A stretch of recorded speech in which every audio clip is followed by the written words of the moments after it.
Welcome to Daily Dose. My name is Robert, and I'm here with Molly today from Upending Parkinson's. And people hear that right away, Molly, and I'm sure they're like, what the heck is Upending Parkinson's? It's rock climbing and a lot more, yeah? Yep, sure is. It's a huge group of people who climb in the country now, and actually starting to go international too. So yeah, That's amazing. And you started this back in about 2012, is that right? correct. Yep. What got you in? For those who haven't seen your stories, and you've been featured in lots of wonderful places, but for those who don't know, how did this come about for you? I met somebody who had Parkinson's and was interested in trying climbing. I was working at the gym, and so when he reached out, I was the person who got his email. And climbing, for people who don't know a lot about climbing, is a very adaptive sport in general. And I was working at the gym for a number of years before he reached out and had worked with other programs and groups of people. We have a group where people come in and, they're missing a leg or an arm or both legs, and, we can still get them up the wall climbing. And some neurological conditions as well. We had somebody that I knew who had MS who climbed, and so when he reached out, it was obvious to me. I just assumed it would work. And so, yeah, he started doing lessons with me, and then it grew from there. I love so many things about that. I want to unpack a couple of things I heard. Number one, that he reached out to you. That's such a big note for everybody in the Parkinson's community, especially those, I think, well, at any point in their journey that feel isolated, that feel like nobody's listening. The Mollies of the world are out there. You do have to ask, though, in order for them to be, you didn't find him, he found you, and you said yes, which was awesome.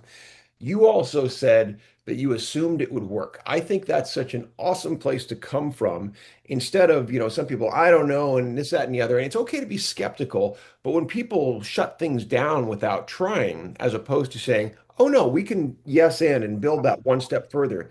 That's an amazing thing you did there. So the outreach and the connection, really cool. Also, when it comes to you, you have a background in both psychology and neurology. Is that right? Am I? Yeah. Yeah, So yeah.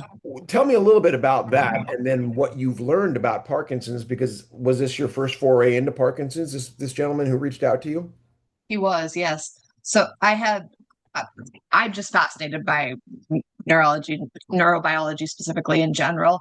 And yes, I studied it in college, and it had been always really interesting to me. And as a climber, so I was a swimmer before I was a climber, and swimming is a very different sport than rock climbing. You're staring at the bottom of a pool. You don't have to think. You could fall asleep while you're doing it. So climbing is a little bit different. It's very cognitively involved. And I always thought climbing was an interesting sport because of that. You have to think so much while you're climbing, and the feeling that you get while you climb, and when you succeed and when you don't succeed is just different than any other sport I'd ever done. So I thought climbing was a pretty fascinating sport before I got into the Parkinson's world, and which is one of the reasons I started an autism group at Sport Rock. The climbing gym where I worked at. I wanted to see, how it worked with that population.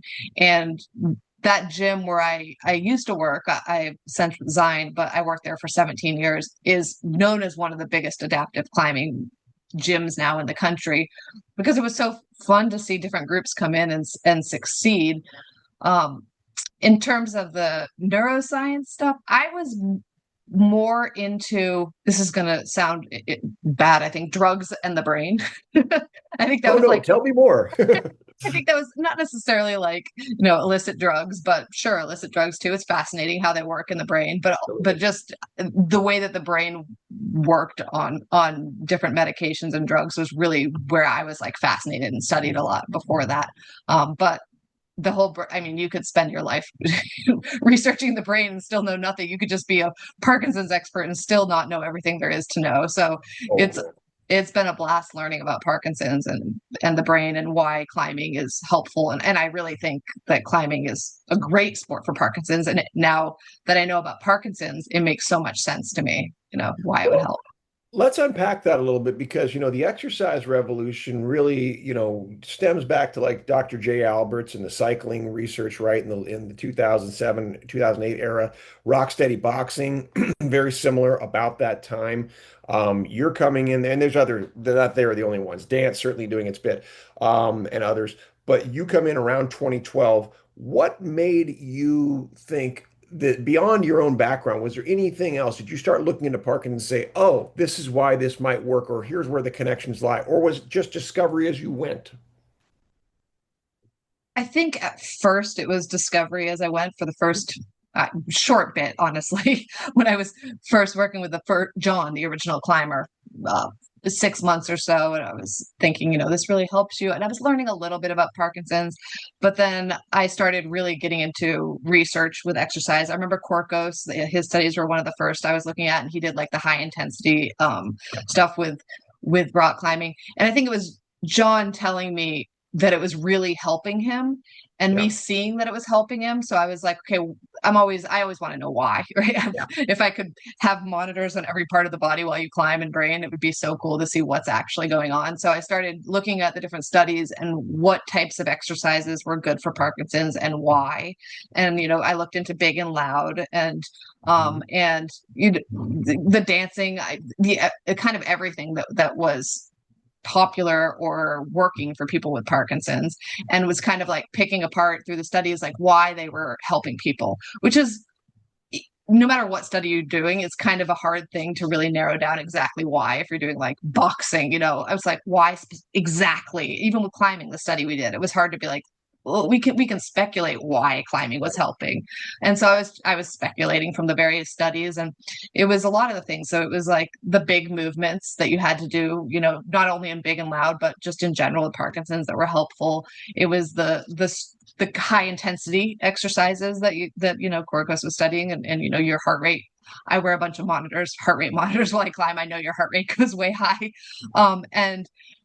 And then the other studies on community and social isolation. Climbing is a big community sport, Mhm. more than any Mhm. other I've ever done. And I think those are just a couple. There's so many: strength, mobility, all that stuff. And I was like, well, climbing really touches on all of these things. And so it just really made sense that climbing would help somebody. I love, there's so many ways to unpack that, like you said, about the different ways it works. My particular bent is toward the psychosocial emotional, so that's where I'm going to kind of drill down with you. When you talk about it being a social sport, I hadn't thought of it that way, and I have very limited exposure to rock climbing.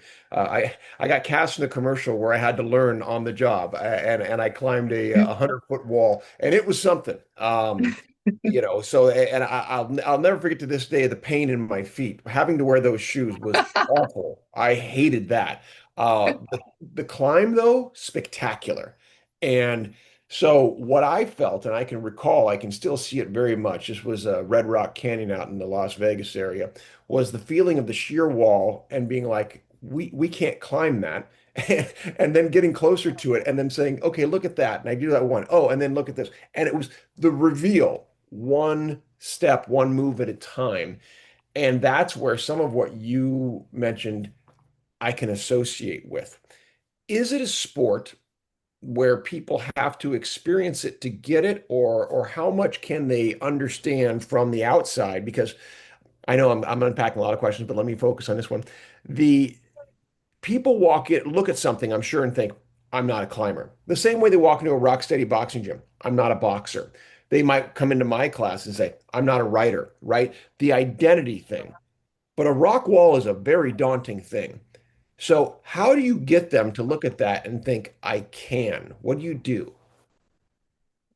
That is a great question because it's hard to do. Yeah. At the beginning, when I was trying to grow this organization, which didn't really start growing until 2022, just for the record, it was kind of, it grew a little. And then it really took off. And I think it took off because I had more people to help with what you just said, which is telling Mm, people that they can do it. When mm, it's just me and a few other people, I mean, how many people can we reach? And we can try, but you have to not only reach people who don't think they can do it, but you also have to convince them to do it enough so that they'll drive in to the gym and try it. So it's like it's kind yeah. of a big ask when people don't think they can do it. It is daunting. It's daunting.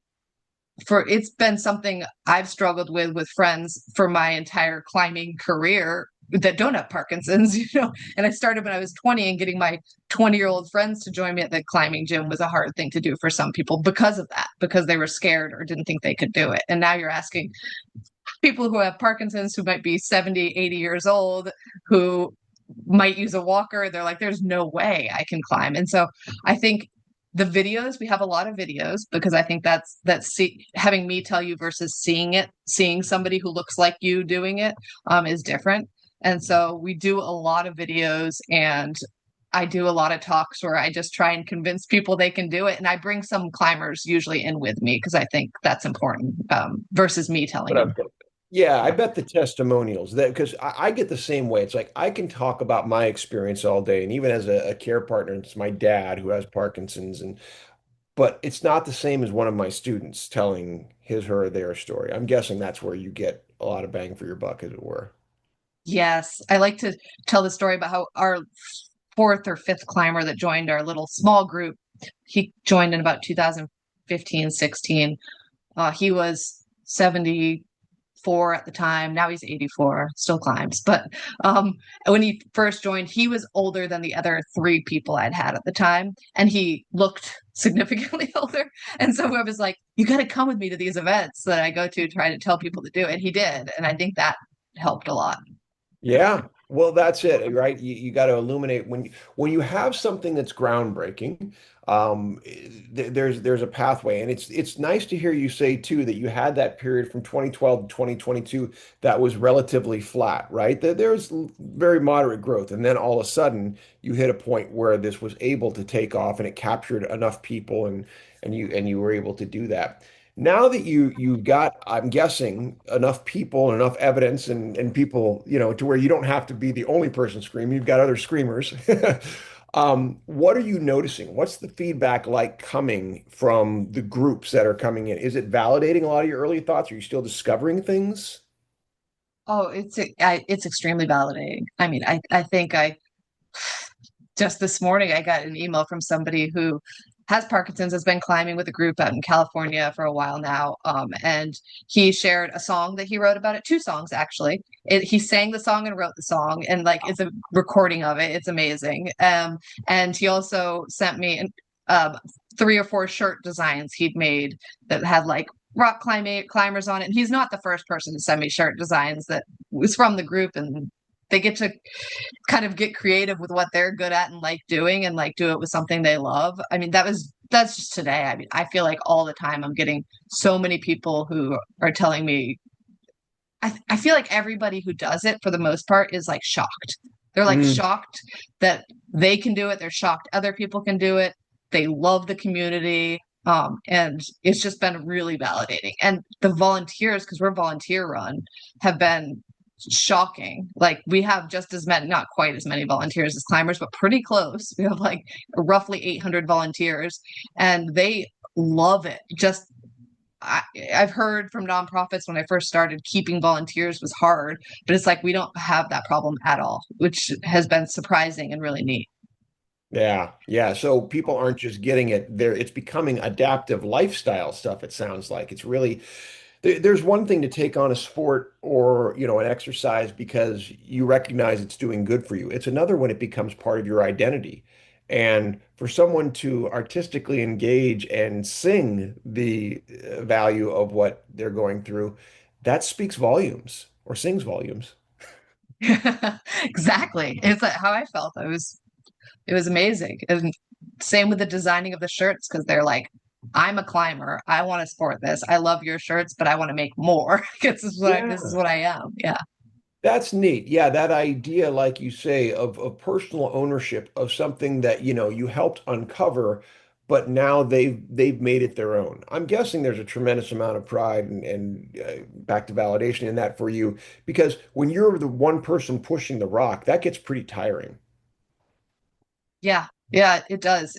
It's yeah, it's been so, I'd say, helpful, but also just like you said, yeah, I'm proud that it works and everybody likes it. Yeah, of course it feels really good. I have a Yeah. job that feels really good, which is really nice. Um, and then yeah, they promote it and they do it all. They do it all. I had two climbers this week do presentations to their groups in other states. Like they made the Mm. presentations themselves, on of Zoom, I mean, not in person, but on a, PowerPoint presented to their community because they want other people, because they believe in it strongly enough. So yeah, it's been really validating and also rewarding having other people help you out to promote it. Yeah, and something we touched on earlier, but I think I skipped past inadvertently was the social aspect of climbing. Now, I wouldn't think of social aspect of climbing. Tell me about how that works and what people say, because you're individually climbing the rock. I suppose you have people helping you rappel, you have the safety, but what is the social aspect of it? So because you can't, well, you get in good enough climbing shape, I suppose you can go back to back to back climbs. But in climbing, it is you take turns sort of sport. So you climb usually, and then you belay, which is holding the rope. And climbing in general is a very social sport. Like climbing gyms are set up that way. I think if you were to go to just about any climbing gyms website, they would talk about their community and how their community is the best community. Like, because that's what climbing gyms are known for, is community. Like a Mm, lot of them have, you know, coffee bars inside and places right. to hang out and study. It's very community oriented sport, and it because of that, everybody who's there is socializing with everybody else. It's not an abnormal thing to like be talking, everybody be talking, front desk, people sitting around, it's very casual, very fun environment. And so when you're taking turns and you're the person on the ground holding the rope, you're typically like talking to the people next to you, talking to the people on the wall, because there's just people Mhm. next to you doing the same thing as you, or just talking to people on the ground. No, with the Parkinson's group, I feel like it's a little extra social because most of the people who are holding the ropes and belaying are volunteers. And so you climb and then you don't belay, you hang out and rest and cheer other people on and talk to people. So it's a very vocal group. People are always cheering people on. Like sometimes everybody will stop and watch one person who, is doing something that they thought is spectacular, and so everybody is there watching them and cheering them on, and not just our group, like the climbers in the gym will do it. I get these emails from volunteers a lot. Their whole gym erupted in applause when this person made it to the top, and we get 100 people, 200 people cheering for you. So yeah, it's a very social sport, and we always highly encourage people, if they can't climb because of they've why had a woman have neck surgery or knee replacement, people doing different things, just to come in and hang out. Mm, And that wasn't something I initially encouraged. People would just do it and they mhm. liked it. Like when they couldn't climb, they're like, I'm going to come anyway. And I was like, oh, good idea. And now when somebody, for whatever reason, is like, I don't feel like climbing, I'm like, just come and hang out. And they do. They just come and hang. I think that's so important. A couple things. Belonging is an incredible part of anti-loneliness, right? You got to belong to something, regardless of, like you said, where you're at. You can belong and be in a season that, for whatever reason, makes you unable to participate the way you're used to, but that doesn't mean you don't belong. So keeping up the belonging is really great. And the way of cheering on others, that really struck me. I'm doing a lot of work with Rocksteady Boxing right now. We have a cinema therapy class where we're using the movie Rocky, and they're telling their stories based on what they see both in what, Rocky goes through in his journey and what they experience in their journey, both boxing and living, right? The metaphors are all over that. I could see that similarly here. That idea of, you mentioned the person having, a song already, but it's that crowd aspect and the storytelling aspect that you already have people out telling their stories about this. It fascinates me, the story of how climbing, brought my Parkinson's to another level, whatever it was. Are people telling those kinds of stories? Is that the kind of thing that's getting out there? Yes. Yeah, I Yeah. would say that has changed my life. Like that's something I hear all the time. Rock climbing changed my life. One of our climbers posted a picture with me the other day and said, "This is the person who changed my life." Because of this person, I changed my life. It's changing people's lives. They feel better. But you mentioned that isolation, and I know I'm like a rock climbing advocate, and that's what I do. But I think that the part about the rock climbing that's the most important is the community, and I do think everything else is really important. But even for like myself and for everybody, especially as we age, I think having a community and a social network is like the number one thing that you need to stay honestly healthy, which that sounds crazy, but I mean they've done studies with it, and we saw during COVID what isolation did to people. It's like it's a very scary thing. And so I think the community aspect is like huge. So you nailed where exactly everything I'm at right now is in what you just said, because we know that the exercise is medicine is a massive gain and grasp in the Parkinson's world, right? I mean, you've ridden that wave that for clinicians now to prescribe exercise the same way they would carbidopa is a real thing, right? It's not just a nice set of words. What I'm trying to push for now is what you said, and that's connection is medicine. If we can accept that isolation is a killer, we have to accept that connection is truly medicinal. Not a nice idea, not good for you if you can do it, but foundationally vital. And by the way, that's not just Parkinson's. It just happens to be exacerbated in Parkinson's. Does that land with you pretty well? Connection is medicine. Yep, 100%.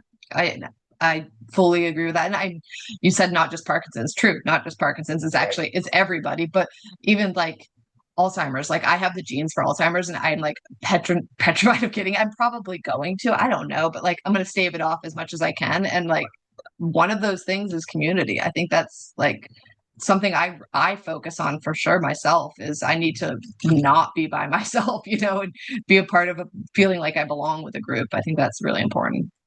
Yeah, that's fantastic. Well, look, we're at time. I want to hold you after we finish the conversation. I have something else to ask you, but I want to thank you for sharing this. Did I miss anything that you want to share about Upending Parkinson's? I'll make sure to put the website in the description. Is there anything else you want people to know? Because it's just such a fantastic program. I think I get asked a lot if we have a climbing program in a specific spot Mhm. in the country, and there's obviously a lot of spots in the country. We have 80 locations, but we're still growing. And if somebody reaches out to me from wherever, I'll add it to our list, and I might get back to you 2 years later. But I do get to it. So yeah, we'll continue to grow. So feel free to reach out. And we've been talking out here in the Bay Area, Walnut Creek, so I know we'll keep talking about that. Molly, thanks so much for your time. Hang on, I want to talk to you after this. Yeah, Thanks everybody for watching the Daily Dose. thank you.